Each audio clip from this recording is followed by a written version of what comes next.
Welcome to our COP debrief for Care About Climate in collaboration with One Up Action. So yes, wherever you are in the world today, we're so happy to have you here to be talking about your point of views regarding climate negotiations at a larger scale. You know, young people all around the world need to have a closer look at what really at our future and really how we're trying to build it properly and within a spirit of collaboration. So on behalf of Care About Climate and One Upon Action, I'm excited to have everyone here for our COP debrief. So just a short explanation for CAC, right? So Care About Climate is a global organization that aims to empower young people to be effective climate justice leaders at the local and international levels. So we work on creating pathways for global youth to contextualize their local and individualized experiences within the climate crisis and enable them to engage across the climate sector spectrum. So CAC has a range of active programs that focus on capacity building and connection.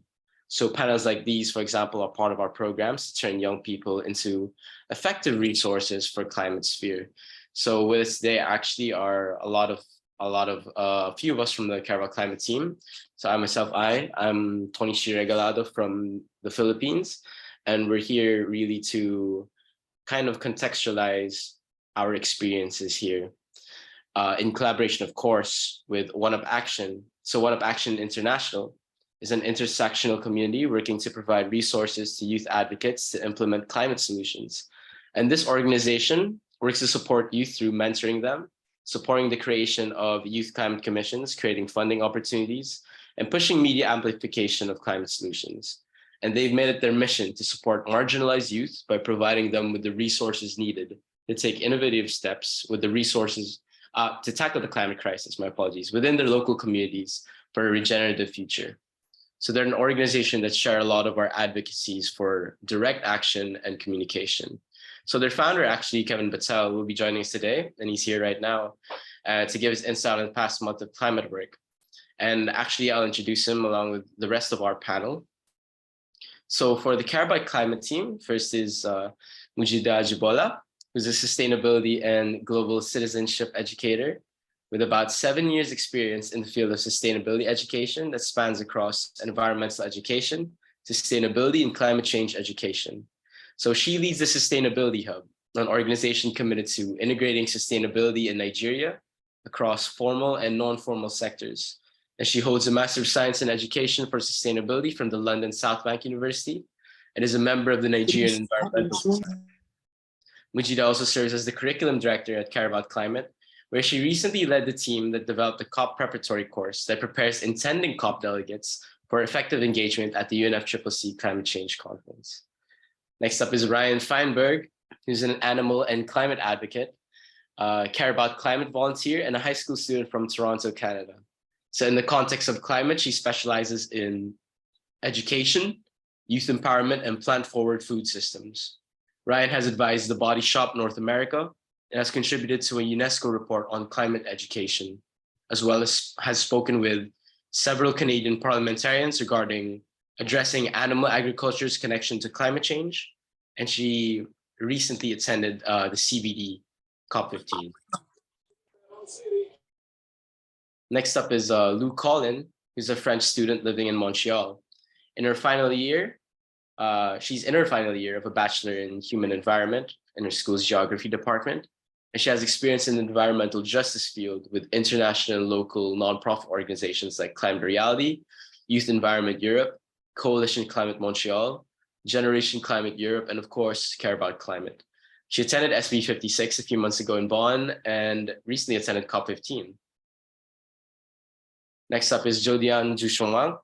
He's a young professional and climate activist working at the nexus of climate policy and climate finance at the world's largest proponent for responsible investment. So she advises financial institutions and governments on the actions and regulations needed for an equitable transition to net zero. She's a Canadian youth delegate to G20 Indonesia, negotiating on issues related to climate, environment, and sustainable finance. She's also the Pan-Commonwealth Coordinator at the Commonwealth Youth Climate Change Network. Jodi-Ann has a background in international development and South-South cooperation, having received her Master's of Philosophy in Development Studies from the University of Cambridge. So Jodi-Ann is a first-generation Chinese Canadian and was raised on the traditional unceded territories of the Semiahmoo First Nation and the broader territory of the Coast Salish peoples, otherwise known as White Rock. So she's passionate about climate justice, inclusive policymaking, and the effective mobilization of climate finance globally in a just and equitable manner. Our next panelist is Nick Omonuk. He's a climate activist with the Rise Up movement and is a student at Kyambogo University in Uganda. So coming from one of the countries that have been greatly affected by the climate crisis, he believes in striking for climate justice and has engaged in multiple climate campaigns organized by Fridays for Future and the Rise Up movement, and has been involved in the Plus One Tree project, aimed at planting 9 million fresh fruit trees in Uganda. Next is Kevin Patel. Kevin is the founder and executive director of One Up Action International, an organization that works to support youth-building climate solutions. He's on the youth board for IKEA and was a 2020 National Geographic Explorer. He also founded the Youth Climate Commission in Los Angeles County and currently serves as a Youth Climate Commissioner on it. I believe Dr. Omnia El Omrani will come in a few minutes as well. Oh, she's already here. Hi. Dr. Omnia El Omrani is the first ever COP Youth Envoy. She's a plastic surgery resident at Ain Shams University and has been working on the intersection between climate change and health issues. So she's also worked on multiple advocacy and research initiatives with the World Health Organization, the UNFCCC, and the Global Climate and Health Alliance. So yeah, we are so happy to have everyone on this panel. Of course, this event itself is this short panel. Really, we're trying to, as much as possible, to keep it casual. So please do step in if you want to kind of interject, or if you have any, really forthcoming thoughts, right? Especially for the people who'll be watching this right now, as well as the people who'll be watching it in the future, right? And of course, for those that really are trying to get into the climate space, it's good to, before we dive into the debrief, it's important for us to cover, what a COP is, of course, and how can there be so many, right? So first off, actually, Muskan, can you give me the screen sharing if that's all right?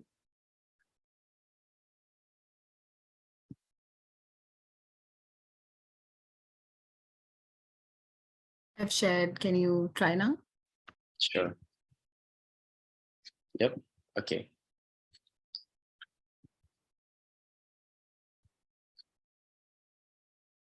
All right. So yeah, we're going to go through just a quick COP quickie, and really what's a COP really for those new to the process as well. So the United Nations, the COP stands for Conference of the Parties, and the United Nations Framework Convention for Climate Change provided for the establishment of a supreme body called the Conference of the Parties, right? So it's composed of state parties to the convention. The UNFCCC COP usually takes place towards the end of each year. Recently, the 27th COP had just ended. So essentially, most of the COPs deal with trying to take stock of where we are really globally in regards to climate policy and how we move forward. So non-party stakeholders like civil society organizations and non-government organizations, as well as various arms of the United Nations, may attend these meetings as observers. And really what we're trying to go through today is what happens at COP, right? Because the COP's main function is to continuously review and evaluate the implementation of the UNFCCC, as well as every related legal instrument. So the COPs usually include a high-level segment composed of the highest level representatives of party delegations attending. So these include presidents, prime ministers, as well as government-mandated representatives. So the pillars of the convention have usually been mitigation, adaptation, and means of implementation. But over the years, those pillars have tended to evolve. CBD COP15 is the Convention on Biological Diversity. Happens every 2 to 3 years, as opposed to the main UNFCCC COP, which happens every year. It has 3 main goals: the conservation of biodiversity, the sustainable use of its components, as well as fair and equitable sharing of genetic resources. It's a key conference for sustainable development, And more on this later from our esteemed panelists, actually. So now that we have somewhat of an understanding of what a COP is, I think it's prudent for us to kind of dive into our conversation right here and make the most out of our hour and a half together, right? The first half of the session, of course, will focus on the COP known as COP27. So this is intended to be a conversation. So of course, as I said, we invite our panelists to dive in, converse, and build off of each other's experiences. So for the first component, my questions are really to Mujidah, Jodi-Ann, Dr. Omnia, as well as Nick, right? So we'll go through what we'd like to call the roses and thorns, right? What were our top highlights of COP27 as young people working in the climate sector? But also we want to know what disappointed you, really. So I think the first panelist that we should go to is Mujidah. So can you tell us your highlights of COP27? What really stood out to you, as well as what disappointed you? But before that, can you actually tell us about what goes on at a climate COP? Okay, so good evening, everyone. It's 5 p.m. in Abuja, Nigeria, and I thank you for having us. First, COP, like he has explained earlier, is the Global Climate Change Conference organized by the UNFCCC that has participants from all over the world coming together, both from the government angle and from the individual and NGO civil society sectors, coming together to chart a course forward on climate change, the state of climate change globally. At COP, different things are discussed, such as the activities of different countries to advance the race against climate change and to also adapt to it within their countries, and what they have been doing that has been working well so that other people can also learn from them. Then there are people like us that are who attend COP to put pressure on people who are negotiators, because most of the time decisions COP are government delegates from all the member countries of the UNFCCC treaty.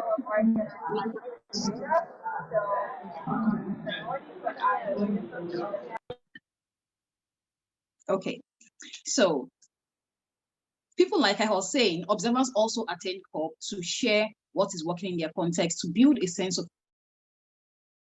that we ensure that we do not get weary from the whole process, especially as it can even cause us some mental health issues, yes, in terms of eco-anxiety and all of that. So it's also a way to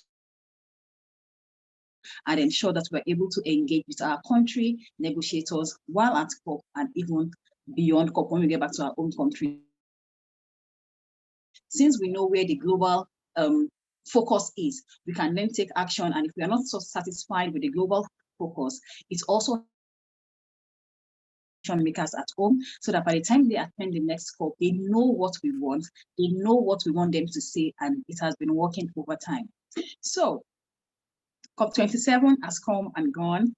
The major highlights for me, first is the Sharm el-Sheikh loss and damage facility, the finance facility that was established. And we are happy that at the end of the day, it was acknowledged. It was acknowledged and established after a lot of pressure from developing countries, indigenous communities, and young civil society players, especially young people who are really affected by the climate. That really stood out for me, that we found that sense of collaboration among young people from the global north and the global south. We know climate change is all over the world, it affects everyone, but we also know that our ability to adapt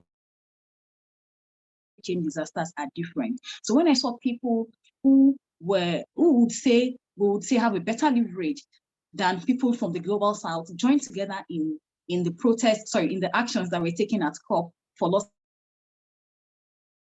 and it also gave me hope in the solidarity that we have. And another thing that stood out for me at COP was that young people were recognized under ACE. ACE is Action for Climate Education, training, public participation, awareness, and all of that, like what we are doing today, falls under ACE. So for the first time, young people were identified as key players in ACE negotiations, and that is going to continue going forward. Also, one of the things that stood out for me as somebody who really plays primarily within the ACE space is that we found a lot of organizations talking about ACE, and again, and established as one of the key factors that will drive action for climate empowerment. Because when we are talking about climate change, we want people to change their lifestyle. We want businesses to change their lifestyles, and people have to be educated. You're on this call today because you've got some form of information this time. So no matter what it is you want to do, if you're not informed, you cannot change. So when we are talking about climate change, then we know that information is very, very key, and that is the major work of ACE. So finance was established, but then how much, when, and how of the finance was not established. I understand to an extent, because now countries are still grappling with adaptation finance that they've not been able to meet up with. We were talking about loss and damage funding at COP27, and so countries might just be like, you guys should just hold on a bit on ACE. But we hope that at COP28, happening in the to also get clearer for action for climate empowerment funds. In terms of the lowlights of for me, it was really disappointing that a lot of countries in the global south did not vote out the out of fossil fuels. Is that it now? Yeah, so they did not vote against the use of fossil fuels, because that is one of the main highlights and successes of COP26. So we expect to gather more momentum, and maybe countries will actually start to phase out fossil fuel use in their countries. But that was just very silent, and for me, that was really disappointing. Another thing that was disappointing is that young people were not, the welfare of young people at COP27 was not prioritized, I would say. We had a lot of issues in terms of even attendance. People did not have enough funding to attend COP, and they were observers, right, but they did not have the funding to attend. And even when people attended, especially the support that was given by the I'm not sure, I don't want to say the Egyptian government, but there was a body that sought to, especially accommodation of young people. We experienced a lot of issues in that accommodation, and these are the things that I hope that going forward we are able to work to young people, because we are the ones that will take the mantle of leadership in the near future. So if we are not immersed into the whole process now because of all of these administrative issues, then when we eventually start making decisions, how do we even know what to make decisions on? So for me, those are the major highlights and lowlights. Thank you. Thank you so much, Mujidah. That was very meaningful, right? And I suppose that with regards to, young people's engagement, it's always been very difficult to kind of like put that at the forefront, while at the same time making sure that everyone remains focused on our goals, right? So actually, I'd like to pose the same question to you, Jodi-Ann, if that's all right. So we'd love to ask for your roses and thorns, your highlights, as well as your disappointments in COP27. Thank you, Tonichi, and thank you so much for the opportunity to be here. I do agree with everything that Mujidah said, from the wins of the loss and damage terms, even though there's a lot of details to be figured out, to the kind of perhaps some of the disappointments with the loss and damage success being tempered by the lack of implementation, particularly on mitigation, without which we will keep paying for loss and damage funds without actually having absolute action and implementation on tackling the climate crisis to begin with. So I won't repeat what has been said, but I think to me, one of the biggest success looking at a system level of the change that is needed was actually the call from the conference from the Prime Minister of Barbados, Mia Mottley, amongst others, on the need for a structural reform of the international financial architecture to better serve climate and development goals simultaneously for developing countries. Not since the global financial crisis have we seen so much pressure being put on developing countries to at an intersection of crises, including the food and energy security crises, debt distress, as well as the climate and the planetary emergency. So the financial system currently in the way that it is constructed is failing to provide developing countries with the funds that are necessary, in particular to invest in resilience, to address climate change, and to meet development goals at the same time, particularly facing soaring debt levels. And almost actually 60% of the world's lowest income countries were already in debt distress, were at high risk of it before the event earlier this year of Russia's invasion in Ukraine. So we need to, at this point, take a step back and look at how we can redesign the financial system in a way that is more conducive to the mobilization of climate finance flows. You know, from COP26 to COP27, we see the shining announcements that's being made of 130 trillion or however many figures of money that's committed to net zero, ready to be deployed. But where is that money? Where is the clarity? Is it showing up on the balance sheets? And from, you know, diving into the financial technicalities, the system that is currently in place is not supportive of a massive shift in finance. So I'm really keen that this is now on the agenda at COP27. It was acknowledged by stakeholder countries of the World Bank and the IMF that a change is indeed needed. And looking forward to next year, not only at COP, but in the lead up from G7 to G20, where the countries that very much need to deliver on this will be called to action again. So G7, G20, World Bank, IMF meeting all the way in the lead up to COP28. I am hopeful, and I am keeping my eyes I will be keeping my eyes on this issue and hoping that positive change will come in the next year. And in terms of what I had hoped, I wouldn't say that this was a failure per se, but something that I was disappointed that was not as kind of in the forefront at COP27 that I hope will be addressed more at COP28 is the issue around critical metals. Currently, we talk about the need for an accelerated energy transition, which entails a worldwide shift towards clean and low carbon technologies, such as renewable energy technologies. But this shift in demand, this soaring demand, will imply an ever-growing demand for metals and raw materials, including rare earth minerals. And this demand is immediate and is of high intensity over the decade to achieve 2030 decarbonization goals.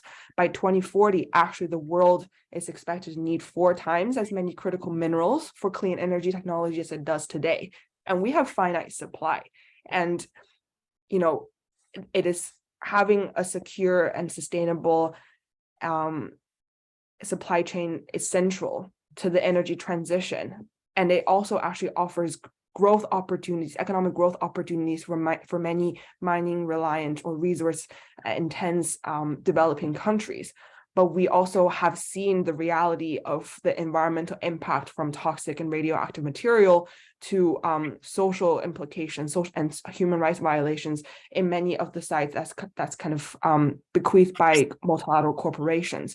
So what we really need at this point is stronger standards that's co-developed by mining communities in developing countries on what a safe, sustainable green supply chain mean, and also how we can better utilize these resources via circular approaches, so we're not following a linear model of these mining, because eventually they can deliver co-benefits of stronger economic development if developing countries were to able or supported in capturing greater share of the value chain. But how do we do so? And how do we make sure that indigenous peoples and peoples from the mining communities directly and indirectly are not rendered more marginal in this process, and they will actually capture the benefits that will be able to be delivered through this current change and acceleration in the transition?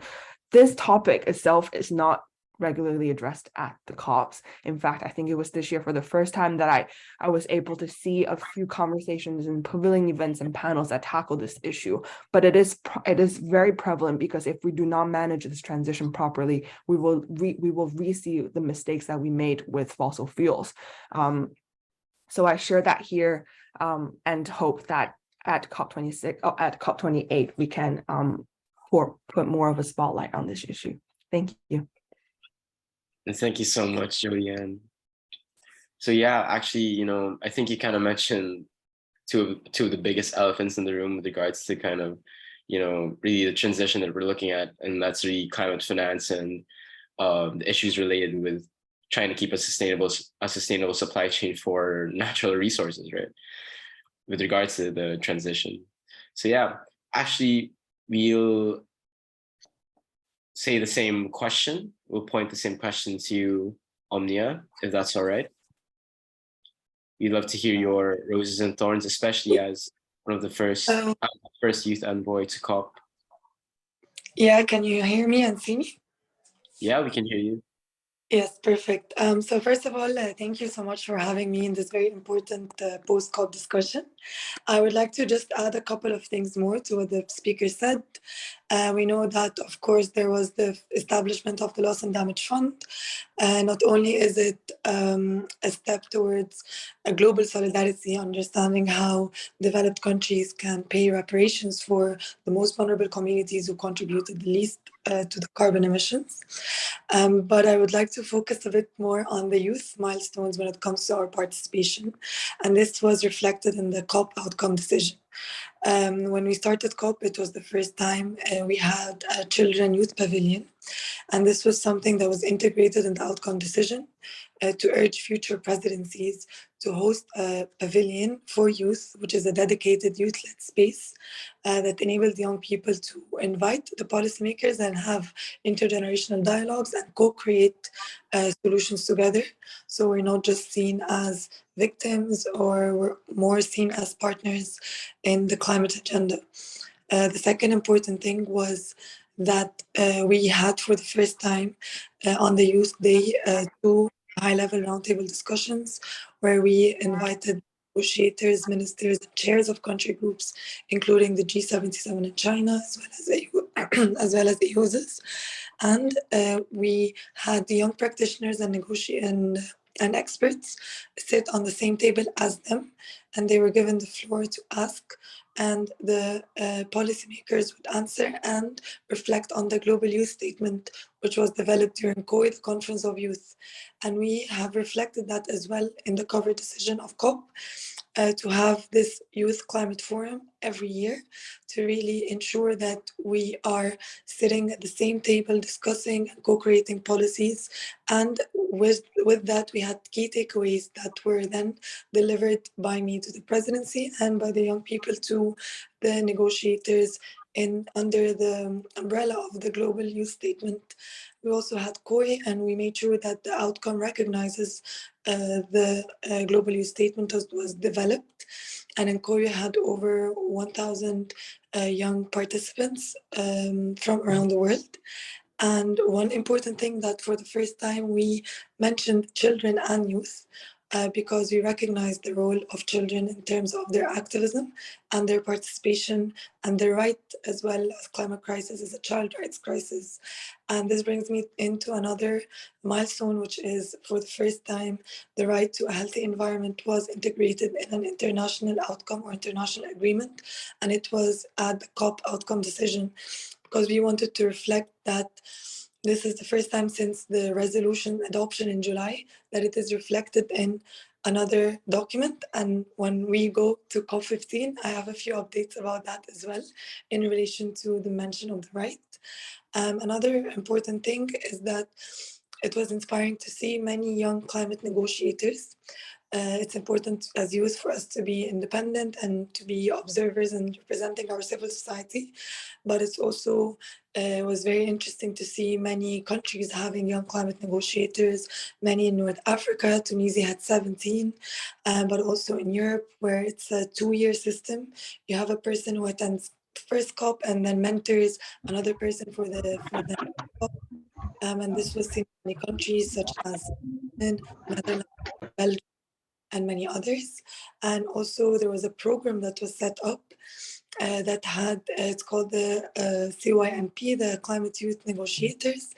And this was amazing because they have brought in over, I think, 20 to 30 young climate negotiators.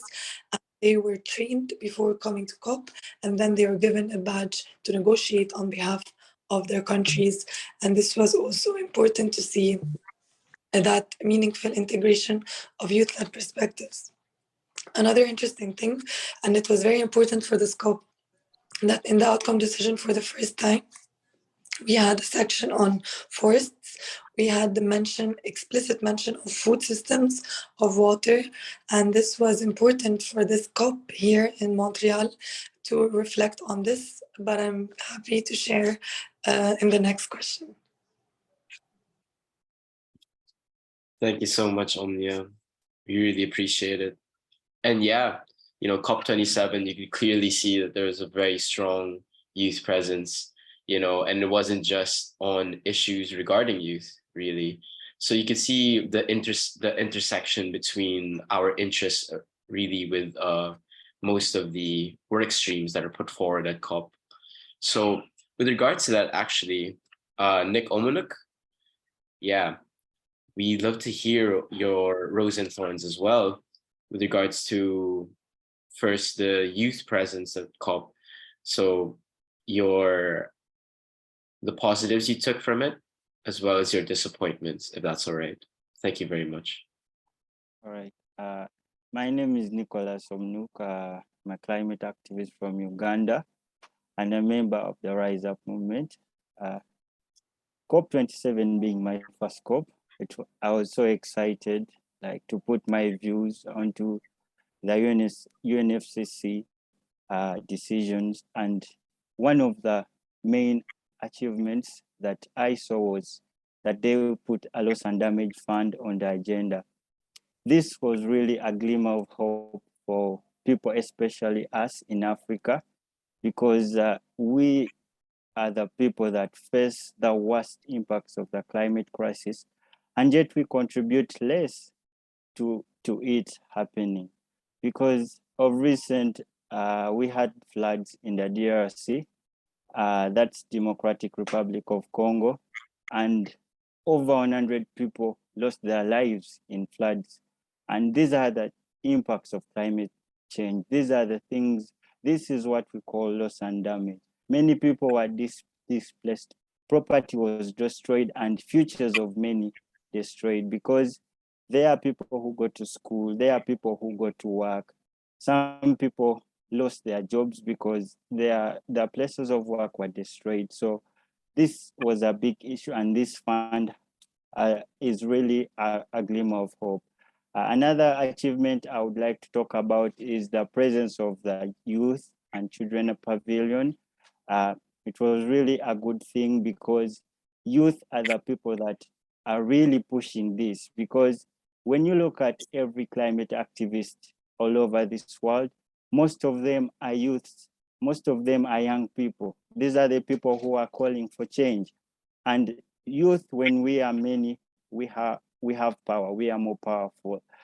However, I was really disappointed too, because at this COP27, we had over 600 delegates linked to fossil fuels compared to COP26. And when you look at this perspective, when you think about this, it explains why this COP did not have any agenda on phasing out of fossil fuels, because we cannot provide solutions to the problem while continuing to invite the people that cause it. We cannot provide solutions while continuing to do the activities that are causing the problem. So I think we should invite less people who are linked to fossil fuels to these COPs, because they have a big impact on the decisions. So, and also when this loss and damage fund was brought into the agenda, I haven't seen any other suggestion of maybe, I haven't seen anything like there are funds being put into the loss and damage fund, because currently, if we had funds in that loss and damage fund right now, the people of Congo would have got somewhere to be. Some people would have been compensated what they have lost. So we really need that fund to be implemented. And I'm really hopeful that these funds will be put onto the agenda. Thank you so much, Nick.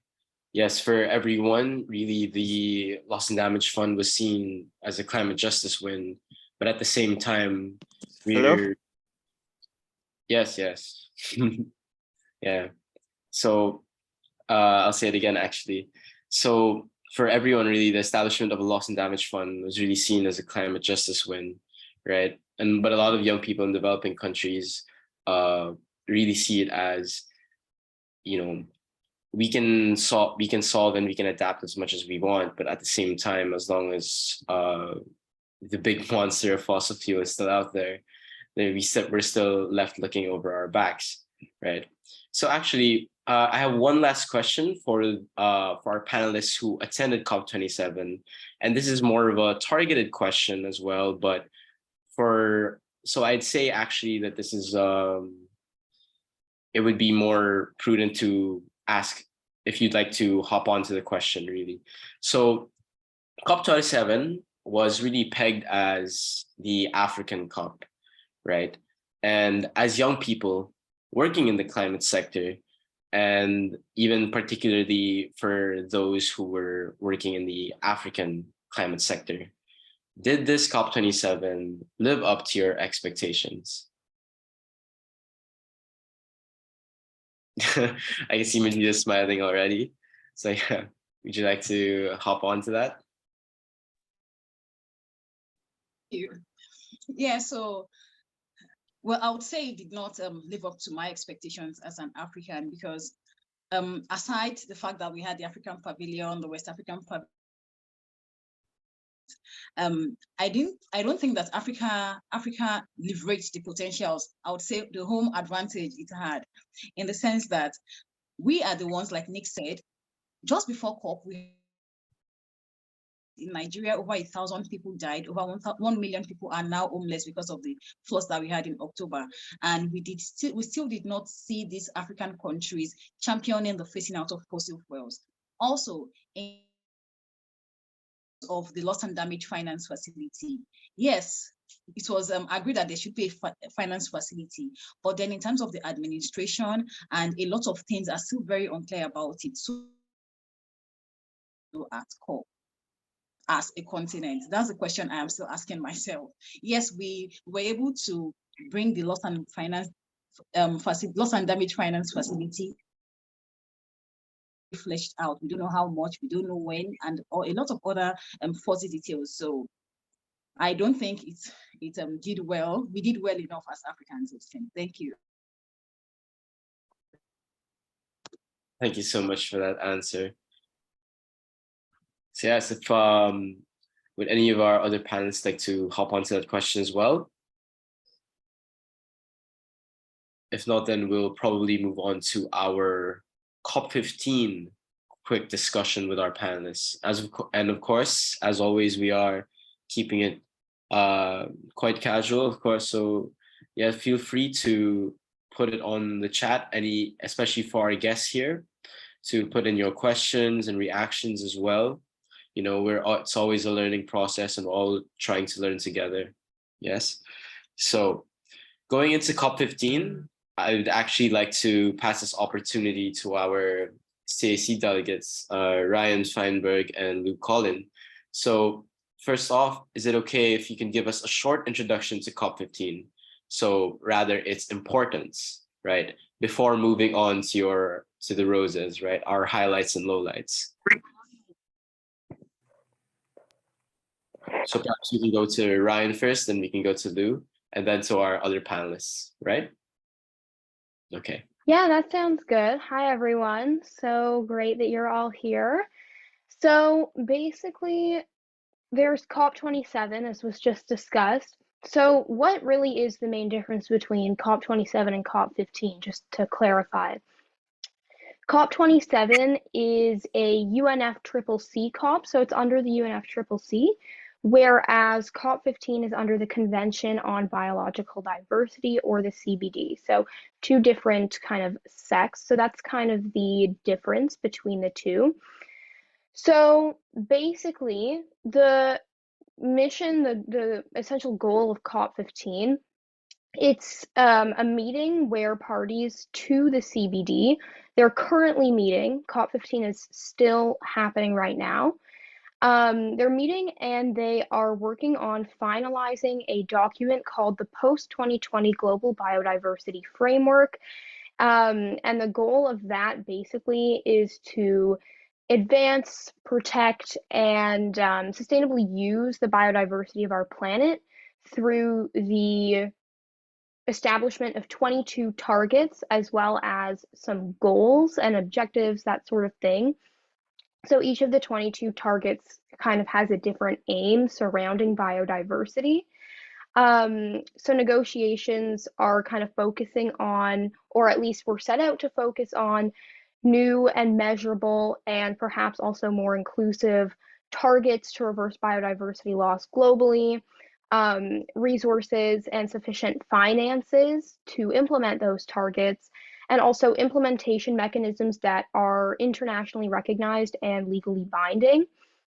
So it's really important that COP15 is successful, because if it is, and if we are able to set out ambitious, measurable, and implementable targets in the post-2020 GBF, it could help build resilience to not only restore biodiversity, but in the sense of the climate crisis, it can help combat them, as well as protecting people and the planet. So COP15 is essentially our last shot until 2030 to conclude an ambitious post-2020 global biodiversity framework.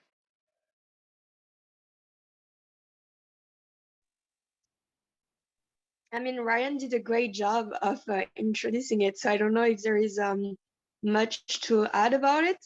But I will just add that it's different from climate COPs, but it's also complementary, because the two are linked together, and biodiversity often has a lesser role. We don't talk about it enough, not as much as climate COPs. So I think it's really important to understand the role of biodiversity in the fight of climate change, and also the role of indigenous people, because 80% of biodiversity is on indigenous lands. So there is a real fight right now happening for them to have really a say in these negotiations. Thank you so much for that very informative introduction to CBD COP. I'm sure that, you know, getting into the climate negotiations is always very difficult to try and navigate your way around different terms and different conventions, right? So really going on COP15 actually, to Kevin Patel. Hi, good morning, Kevin. So yeah, we'd love to hear your highlights and lowlights. You know, give us your roses. Yeah, of course. I think Lou and Ryann both put it really perfectly, obviously, in the framework and the introduction of what COP15 really is. I just kind of want to go over, what Ryann had mentioned earlier on the strategic plan for biodiversity, which was established in 2011, and it was a plan from 2011 to 2020. It was a framework outlined with key set of objectives and targets to stop biodiversity loss. Can you guys all hear me, by the way? I hear okay, cool, amazing. So yeah, it was a outlined framework with key targets and objectives to stop biodiversity loss by 2020. The plan was made up of the targets known as the Aichi targets, which included raising awareness for the importance of biodiversity, reducing the rate of loss of natural habitats, ensuring fish stocks are managed sustainably, protecting threatened species, and restoring important ecosystems. But however, according to the United Nations, the world and member states who committed to the strategic plan for biodiversity, they didn't fully achieve any of these targets. And so now in 2022 with COP15, the plan and its targets have all but expired and will be replaced by the Global Biodiversity Framework, GBF, which will be agreed in this current COP, which is still going on in its final stages of negotiation. So it's like very critical and key that these key decision makers use the failures of the past to kind of put together a strategy that not only has ambitious targets and objectives to protecting biodiversity and people, but it's a framework that is obviously what Ryan said is being able to be implemented worldwide. And so I think that's just an overall like framework of what has been achieved so far and what has not been achieved so far. Here are my takes on major updates.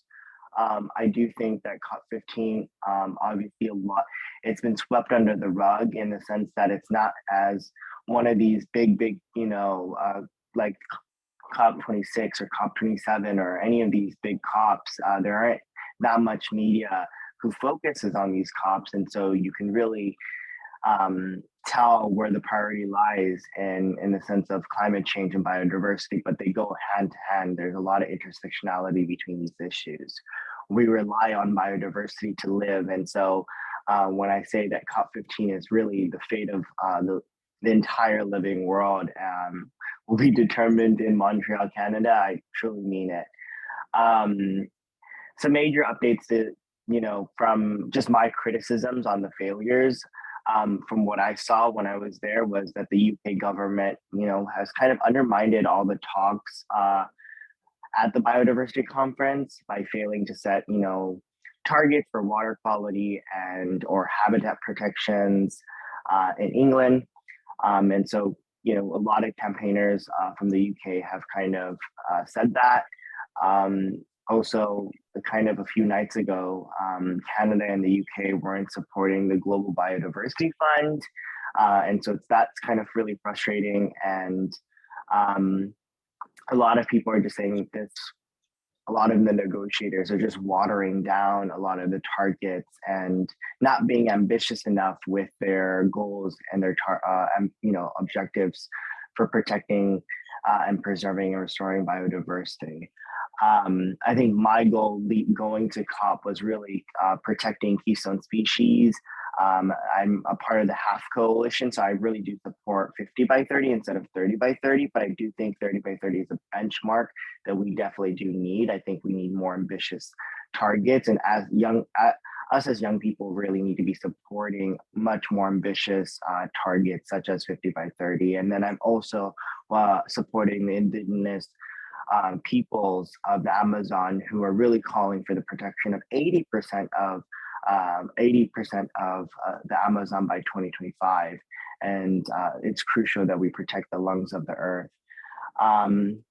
So other stuff from my own state, I come from the United States, but obviously California was leading the way, being the only United States state to be represented at COP15, where we announced a bunch of initiatives along with 30 by 30 initiative, but really pushing my state and meeting with negotiators to kind of talk about the protection, preservation, and restoration of a lot of our habitats, our biodiversity, and making sure that us being the largest GDP in the world kind of lead on actions and are ambitious with our targets.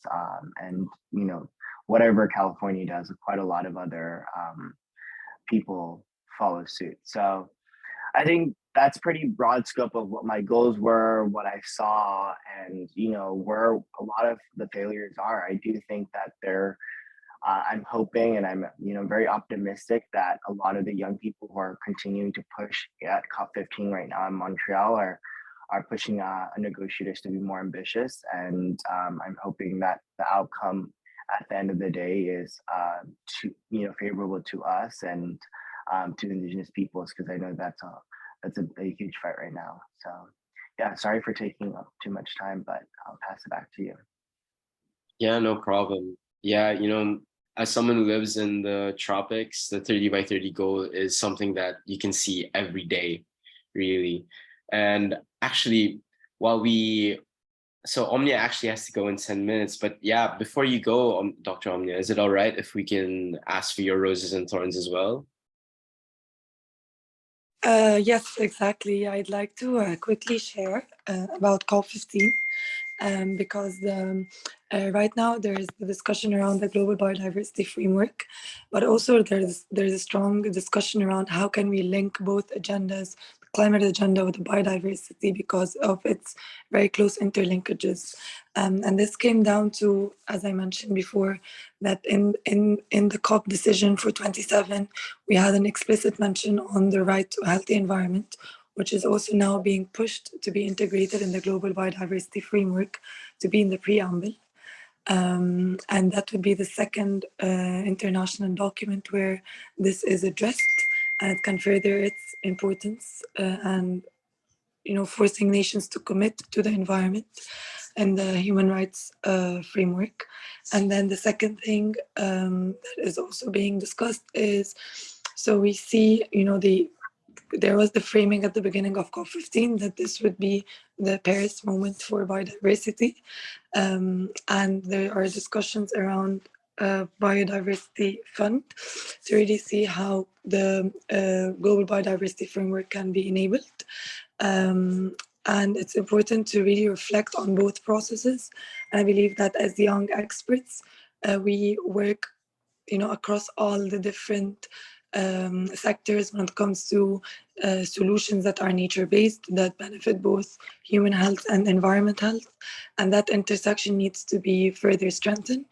And this is something we can reflect on as we move on from COP15. There are many pushed by the Global Youth Biodiversity Network Given, which is similar to Yongo, and they are doing amazing work in terms of tracking negotiations. And there was the risk of the 30 by 30 target because they mentioned carbon offsetting, which really is a pushback in terms of really preserving nature. There's also another narrative, a new narrative, which is the new net zero, as they call it, which is nature positive. And young people are really challenging this terminology because it's not yet defined. We want to see how positive it is for nature, because once you invest in nature-based solutions, you need to think about the ecosystem that is being affected, whether it's in a positive way or whether it's negatively impacted. And then we need to really look towards, as these targets are being formulated and when we're looking at their implementation, it should not be in silos. It should be across all the different movements, whether it's the biodiversity and the nature loss and conservation movement, or whether it's the climate movement, because they are very interlinked together. And it's an opportunity to really use for COP28 to bring in both movements and bridge them together. Thank you so much, Dr. Wu, for joining our panel today. We incredibly appreciate it. Yeah. So yeah, I guess for everyone really tuning in, the final text for CBD COP15 is being ironed out over the weekend, right? And most of it has been, well, most of the talk around it has really been whether or not the role of indigenous peoples will be justly put forward. Again, it's always been, and in that process of even not just at CBD COP, but within COP itself, right?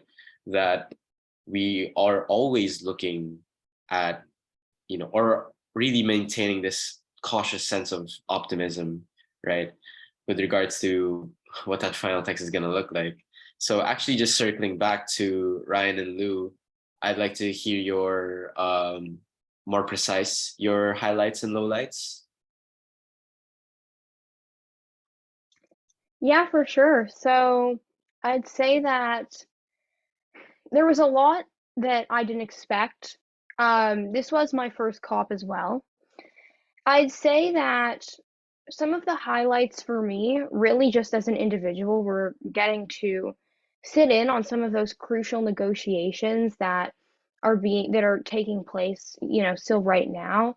And it was interesting to see, some of the international kind of conflicts that arose. Just being able to witness those was really, really cool for me.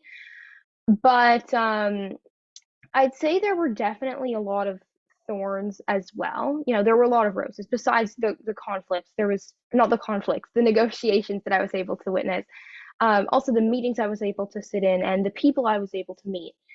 But as for the thorns, I came to COP15 with a goal in mind that I wanted to do my best to ensure a mention of animal agriculture in the final text of the post-2020 GBF, because at present, our global food system is the #1 cause of biodiversity loss, with the vast majority of that being a result of animal agriculture. It contributes a lot to deforestation as well. So I think I really wanted to ensure a mention of that in the post-2020 GBF and have that as a key factor in one of the targets. But when I got to COP15 and started witnessing the negotiations and the conversations and how things were going, it became clear to me that animal agriculture isn't a conversation we're having right now. And I think that that needs to change. So I definitely think for me, I mentioned it as much as I could because it really is a big, big issue in the biodiversity crisis essentially.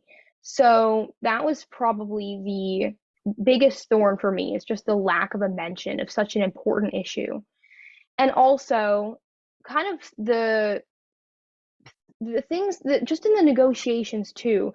After every negotiation I went to, there were more brackets added to the post-2020 GBF target that they were negotiating than were taken away. And it seemed at the time, when I was there at least, that things were moving at a snail's pace. Countries were disputing very small things, and that was, I found, holding back a lot of ambitious progress. And most importantly, as Kevin mentioned, a lot of the negotiations have led to the watering down. Oh, thank you. Sorry. Yes, I will wrap it up. Have led to the watering down of these targets. And I remember in one of the negotiations I was sitting in, the chairperson noted that some of the things that are being said now are like less ambitious than the Aichi targets. So we need to reverse that. We need more ambitious yet realistic and implementable targets. So there are definitely a lot of roses and thorns, but those are my main ones. And how about you, Lou? I think one of my highlights is I think we are the biggest youth delegation ever. I think even in the policy team, we're almost like 200 young people tracking the negotiations, and that's pretty amazing. And I really see a positive trend of young negotiators and even older climate negotiators that are really looking forward to hearing the opinion of the youth and are willing to work with us. So that's a positive. On the bad side, I think first, as a youth observer, our whole point is we have to be independent, and that's how we are able also to tell the truth about what's happening in these negotiations. And when we want to do an intervention in front of a negotiator at COP15, we have to have the support of a party. So it means that one country, one government has to agree with the youth opinion for us to even be able to speak. So I think that's a little bit of an integrity problem. And on the more specific negotiations, I've been following a lot agriculture and marine, and seeing that deep sea mining is not going the right way and is being encouraged is really sad to see. And I've been advocating a lot for the reduce of fertilizer in agricultural negotiations.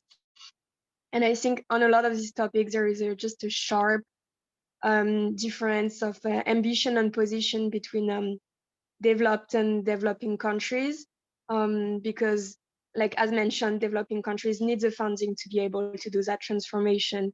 But at the same time, some developing countries, especially like Brazil and India, really are looking more at intensifying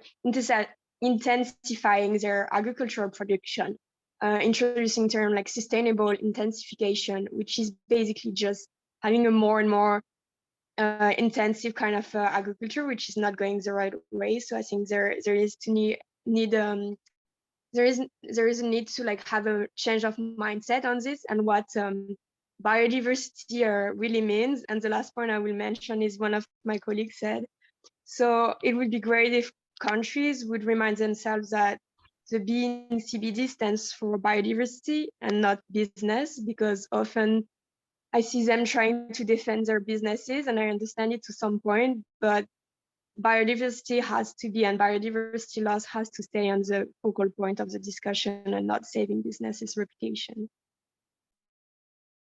All right, thank you so much, you two, for your point of views. Yeah, you know, as important as holistic approaches are to climate change, it's really good to kind of, you know, center yourself around a priority and a goal, right? And that really is to, as much as possible, save what we have left and really go on to building a more sustainable system for the future. So actually, right now we'll go to our Q&A portion, and we'll try and keep it to our quick questions as well. Right now we have someone raising their hand as well, I believe, from Joshua from the audience. You have the floor, Joshua. Hello, thank you very much. My name is Joshua. I have some questions for Nicholas. All right. How can we move? How to move the need for climate education in Africa? What does it think about that? And what advice does it have for the youth on how they can mobilize for change outside COP? Yeah, thank you. All right, that's a question for you, Nick.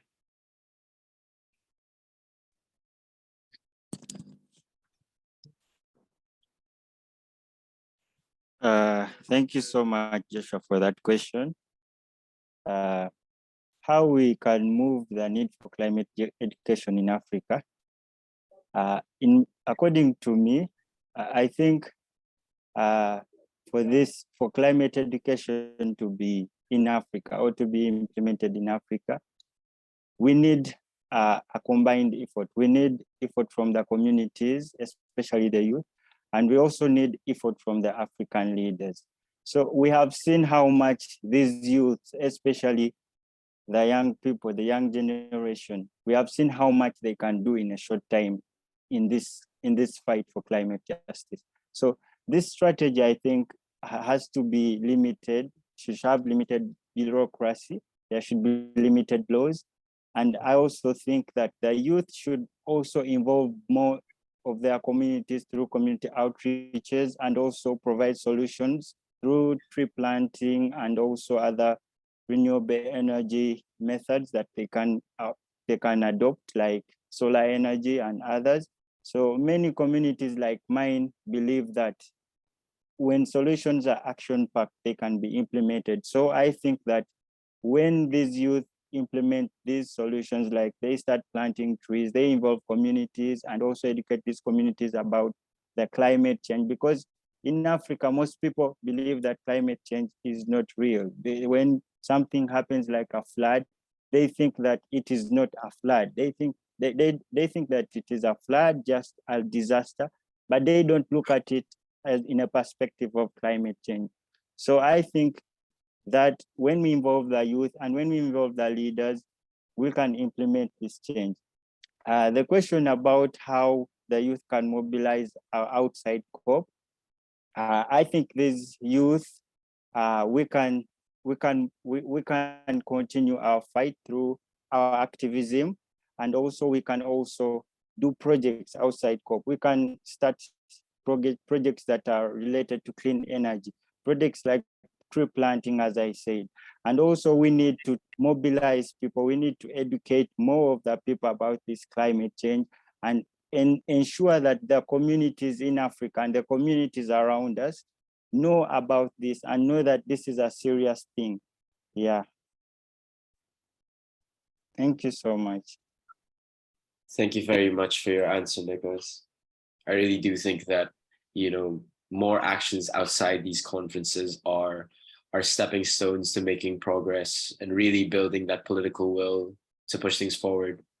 So actually, Kevin has to hop off soon, but before that, Kevin, I hope you don't mind that Muskan and CAC have a question for you as well. Hope that's all right. Yeah, of course. Yeah, of course. Yeah, so hi, Kevin. Hi. Hi. So what I wanted to ask was that you have been in the youth climate movement for a long time, and you have your own organization, One of Action, and as a leader of the organization, how do you see the youth climate movement going forward, and what would be your priorities for the next year as the leader of your organization? Yeah, I guess right now, quite ambitious. And thank you for the question, first of all. And that's quite an important question, honestly, given that I look at the climate movement in two ways.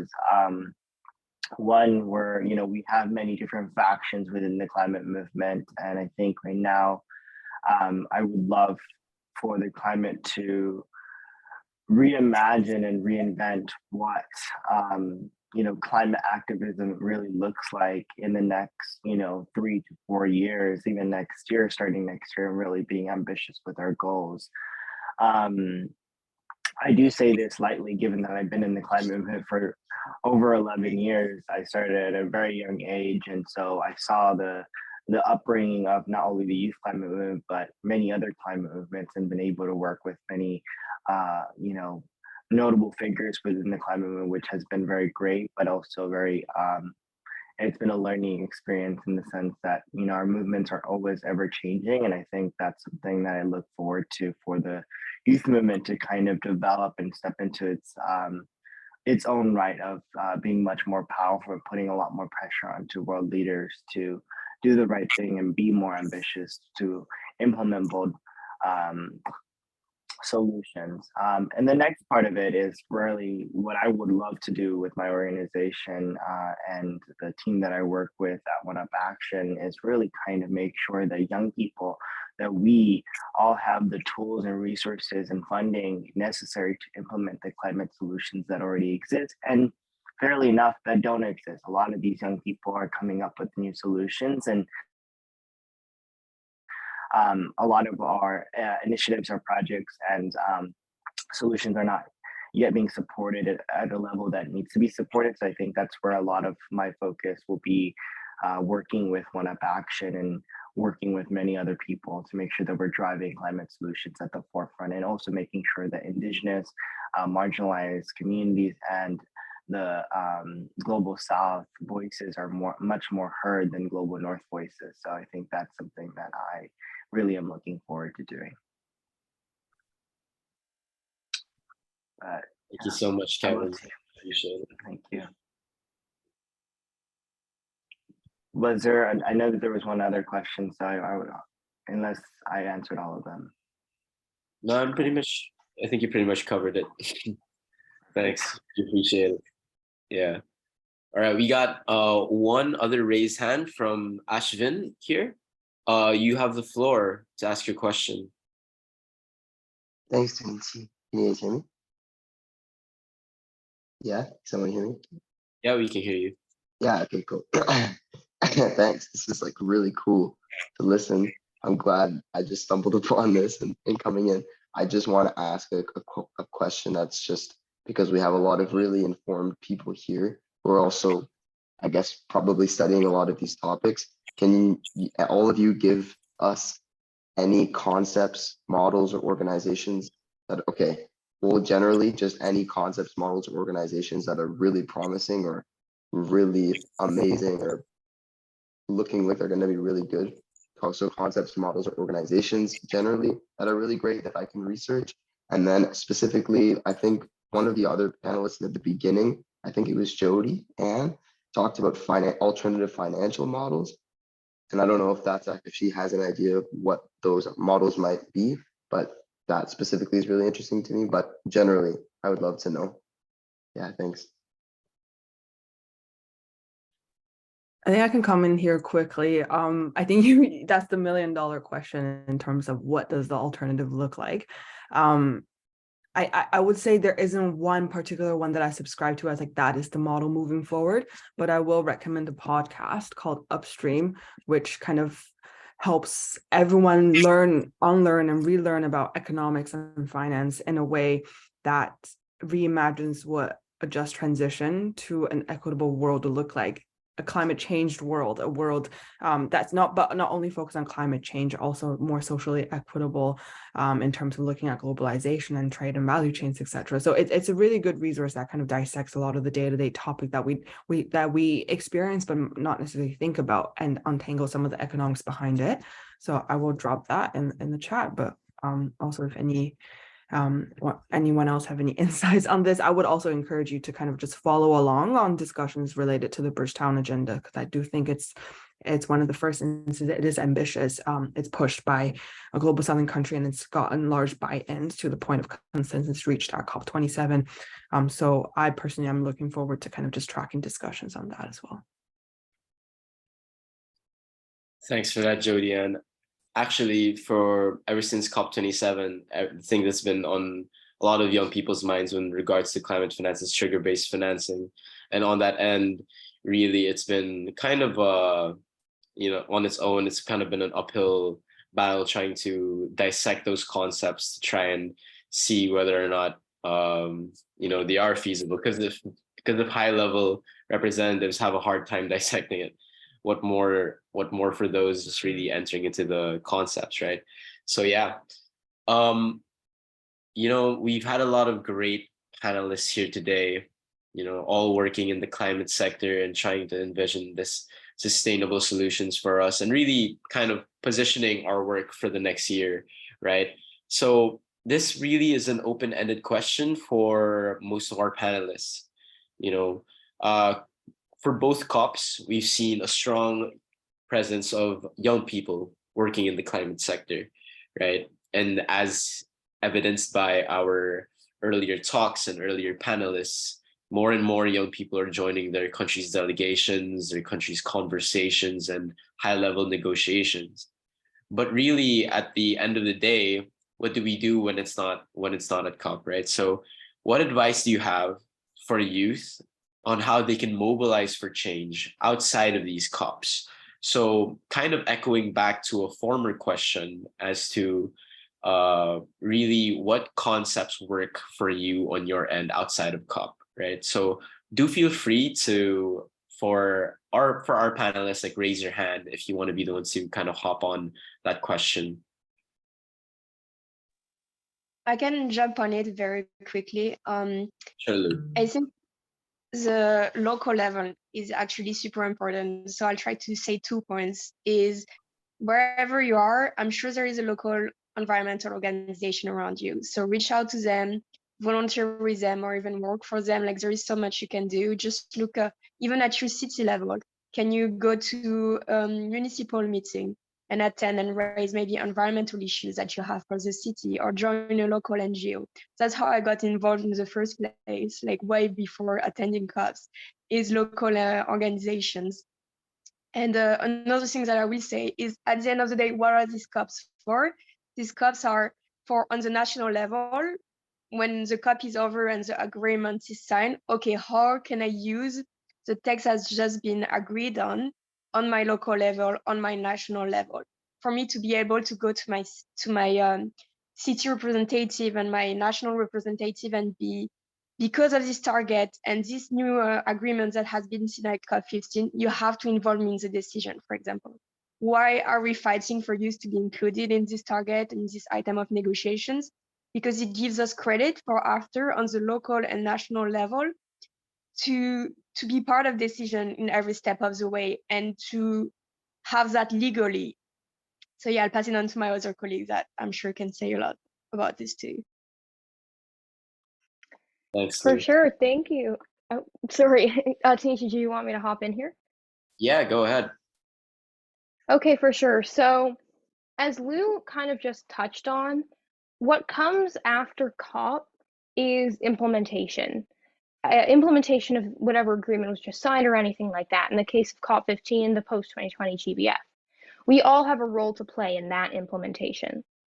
And so I think the best way to get involved is to find what you really care about. Climate and biodiversity both are very broad, and it helps to kind of narrow down that passion if that's something you're interested in, And from there, joining organizations is a really great way to get involved. As Lou said, local level is really, really key because it's kind of the foundation of the work we do. But also getting involved, if you want to get involved on that national level or even kind of subnational, just generally, there are a lot of great ways you can do that. And I think joining organizations, for example, if you are more so interested in climate finance, then kind of looking at how you can get involved in that. If you're interested in agriculture, looking at how you can get involved in that. And when you kind of narrow down what you care about the most, obviously, I think that it really helps you take more targeted and focused action. At least that's what I've found for myself. So I'd say finding that thing that really lights a spark that you're like, wow, like I really need to do something about this. And then getting involved in movements and organizations that kind of resonate with you in that sense, I think is the best way to kind of get involved in between COPs. Okay, perfect. So yeah, I think we can go to Jodi-Ann, then we can go to Mujidah. Yeah? Yes. Yeah, I just want to build on what Ryan just said now. I think because the topics that we're dealing with is so broad, I think an entry point of making sure we maintain our momentum is good from like looking at specific topical interests to track, especially from one COP to the next. There are specific priorities that come to the fore, and I need kind of extra push in order for them to get on the agenda and move to implementation. But at the same time, I do think that we really need to look at the intersection of issues. The world in 2022 witnessed cascading impacts of natural disasters, of food insecurity, the energy insecurity, cost of living crises, public health as we recover from the pandemic, and many others. And these issues, needless to say, are critically linked to each other. So we must tackle them at their intersection. Because I think a fragmented approach thus far, both in the way that we kind of conceptualize climate crisis, the planetary crisis, meaning both climate and the environment, as well as the solutions that are needed. The fragmented approach that we're currently taking is both a cause and a symptom to the kind of the exacerbating impacts that we're seeing. So we need to address the interconnectedness of these issues, because public health is deeply linked to the climate and food insecurity, and then energy and development, etc. So be experts and be passionate about specific topics, but we also need to be interlocutors and touch points that create a horizontal movement so as to ensure that one COP does not get more attention than the next, or that we tackle all of these things equitably and together, so no issues gets left behind and no people get left behind in the process. Thank you so much, Jodi-Ann. Yeah, actually, if I can just interject really quickly, and even for our island of Siargao here in the Philippines, like last year after our typhoon that struck our island, more people passed away from health issues after the disaster than at the disaster itself. So we need to start looking at this concept of whether or not of how climate kind of interjects in all of our systems. It can't just be top-down, bottom-down approach, but it has to be holistic on every level. Always looking at the next step, but then at the same time looking backwards, right? And it's such a fascinating concept to always be looking at every aspect of how it can really affect places of being, and how really we can kind of move forward systematically, especially with climate policy and how we're building that forward. Go ahead, Mujidah. Okay, yeah, so everyone has said very meaningful things, and so I would just like to add to, I would like to say is for us to build capacity. We can't even take action if we don't have the knowledge, we are not aware. So the first thing is to build capacity, and you can build capacity through education, maybe online blogs, read up about the climate movement, read up about what your country is doing, look at your country to the NDC Equity Tracker, which is a project of Care About Climate that has like a registry for different countries NDC that have been national perspectives, just for you to broaden your scope about all of this. And then you don't have to be make a difference. Let us all know that we have our own spheres of influence and can make a change. This is the holiday period. A lot of us will have fun with our family and friends. Talk to them about it. Behavior, maybe at your family dinner or at the festivities, try to talk to them about it. That is second thing. Another way, whether as an intern, whether as a volunteer. For example, Care About Climate, we are opening up volunteer roles in January, and media so that they can be up to date when we bring up these volunteer openings. And we should also working with, I understand that yes, we are talking about outside COP, but the decisions that happen at COP also happen already. So whatever it is countries are going to talk about or negotiate on support at COP, most of the time they do it upon these things as a country before the delegation goes to COP. So outside COP, it's also good for us as we take action in our local spaces to engage with our little, and then we ensure that way we are working in tandem with them, and we are able to also scale down whatever agreements our countries have action so that everything goes fine, hopefully. Thank you very much. Thank you very much, Mujidah. Very well said by you and the rest of our panelists. And I think really on that end, you know, it's all about the spirit of Care About Climate, really, which is collaboration and communication, right? So yeah, with that being said, thank you very much to all of our panelists and all of our guests and audience that attended today. As I said before, wherever you are in the world, we are so grateful for your attendance today. So yes, thank you very much. And I hope that we can all meet again in this fight for climate justice and for climate equality. Thank you so much. Thank you. Bye, guys.